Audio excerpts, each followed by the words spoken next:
Tapos may isa. Sabi ko, bakit ninyo hinuli yan? Sabi mo siya, hulihin. Sabi yung mga ano dyan, paano to ngayon? Piyansa ako. Ganon ang buhay ng laro ng Pilipino.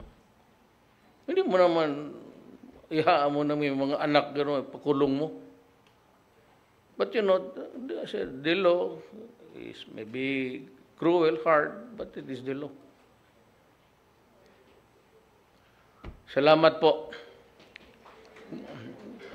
Sa tagal, hindi ko nakita. Kayong lahat gumaganda sa panahon. Wala akong nakita sa inyo na tumatanda. Gumaganda. Lahat kayo. Either I was born early or I was too late in